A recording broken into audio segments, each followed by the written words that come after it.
Hello everybody, how's it going? Aaron here is back again with AGB Cars for a bit of analysis on the second day of pre-season testing at Barcelona. Today, so the second day of the test, another quite interesting day. I said yesterday how the field was quite spread out, and today it certainly wasn't. It was quite close, and a good amount of laps completed by everyone as well. There was three red flags: Ricciardo at the start, Carlos Sainz, and then Marcus Ericsson as well towards the end. And so I'll get into all the analysis of all the teams in a second. I just want to talk about something I forgot to mention in yesterday's video, which is about Ferrari.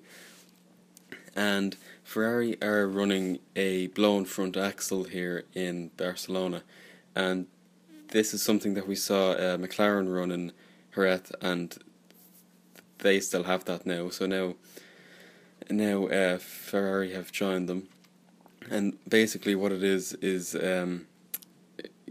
channeling air in through around the front wheel nuts to give better airflow and improve aerodynamics. Obviously, is what the thought process behind it is. So that's something just to note. So get into the actual times now. Fastest man today was Ricciardo for Red Bull, only a hundredth of a second quicker though than Kimi Raikkonen.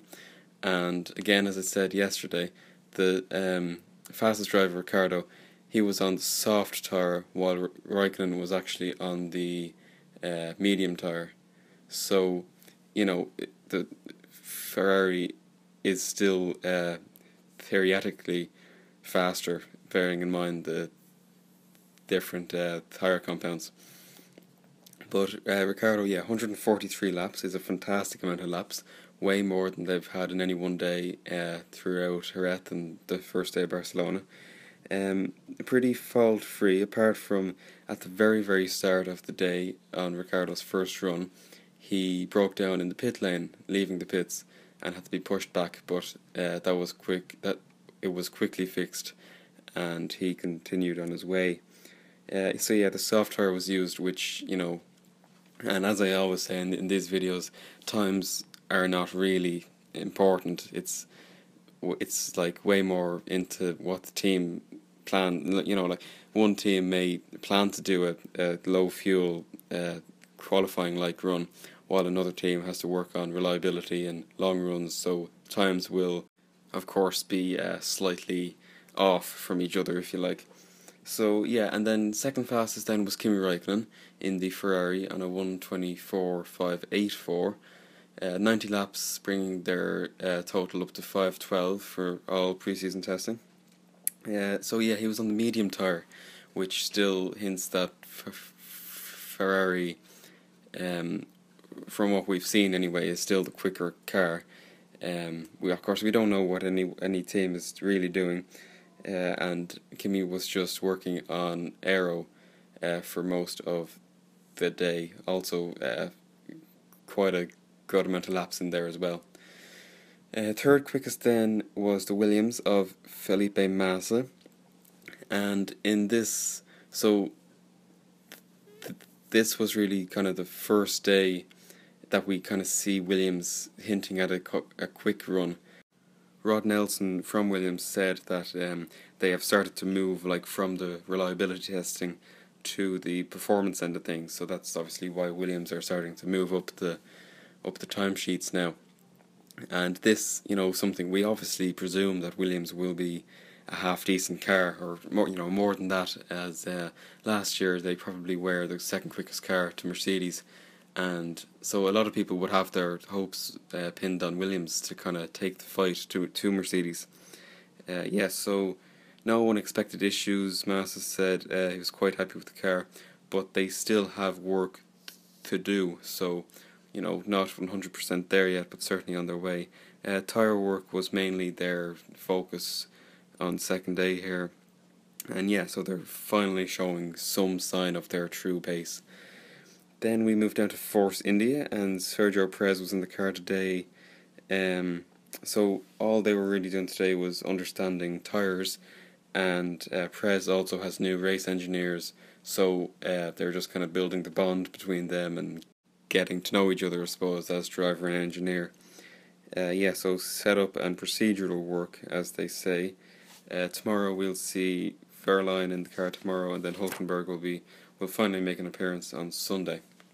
Of course, Force India, bear in mind that it is the 2014 car with some slight modifications on it, but it's not the actual 2015 car yet, which we still don't know when it'll be unveiled and released and actually run. May not even be run before Australia. That's how far behind they are. Then fifth place was Lewis Hamilton for Mercedes, and you'll see that his teammate Nico Rosberg was in sixth place. So both drivers ran today. Also like to congratulate, I suppose, Nico Rosberg. He's becoming a father of a little girl in August. That's kind of rubbing it into Hamilton even more now that he's single again. I'd say he's enjoying that. So a total anyway for Mercedes of 153 laps, no issues. Rosberg was in the morning. Of course, yesterday you'll remember that Hamilton had a fever and wasn't able to drive the car, and Rosberg had a trapped nerve in his neck, whatever that means in English. So Rosberg ran in the morning, but then he felt okay, but he wasn't sure, so he didn't want to overdo himself, so he wouldn't be able to run on Sunday. So he came in halfway through the day, and they switched over to Hamilton, who was feeling better as well. So that's it for Mercedes. Then McLaren, Fernando Alonso down in 7th.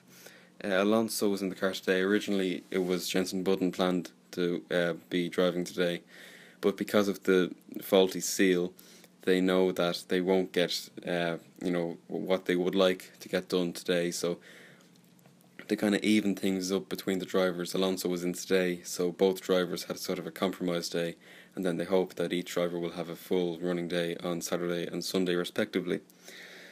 And also a fantastic time from Alonso, bearing in mind that the McLaren was miles off the pace in Jerez. They're finally starting to do some quick runs and nudge the top drivers, although they're still 2 seconds off, but certainly improvements. 59 laps also wasn't bad.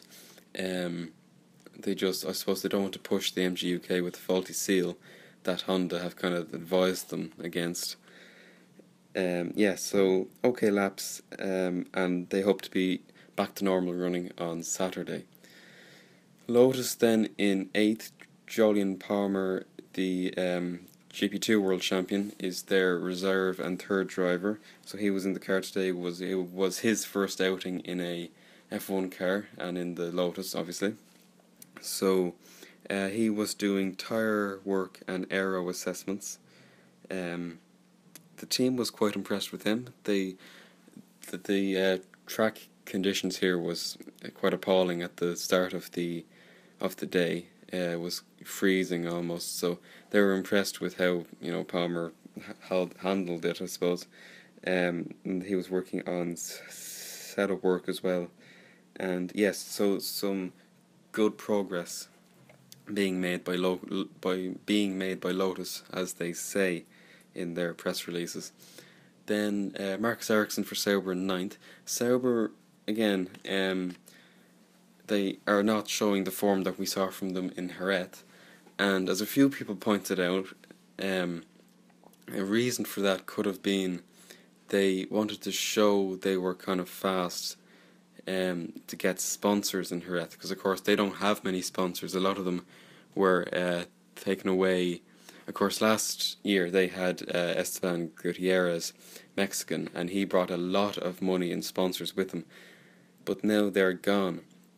So Sauber really needed to get loads of sponsors, so they obviously thought that if we can do really quick lap times with low fuel in Jerez, we might kind of impress potential sponsors and get the sponsors on board, and then we can be crap again working at the tail end of the field.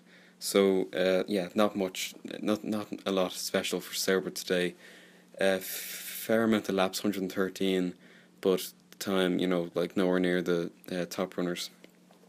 And also, but Sauber, you know, it does look like it's a reliable car. They have a total now of 575 laps, which is one of the top. So, yeah. Then we go down to Toro Rosso. Carlos Sainz Jr. was last, the slowest time, but 100 laps is nothing to be ashamed of. He did cause a red flag when he went in a bit too hot into turn 9 at the back of the track, ended up in the gravel traps, and yeah, that was half an hour gone from their day. And then sort of after that, they tried to do a race simulation, but that kind of failed as well. They had some issues that they had to pit with, so some niggling problems there for Toro Rosso, but still, quite a productive day, I'm sure. So yeah, that's about it for day 2 at Barcelona. Like, comment, subscribe as always. Comment and, you know, say whatever you think about what's going on here in Barcelona. And I'll talk to you tomorrow in the video for day 3. Thank you very much for listening, and goodbye.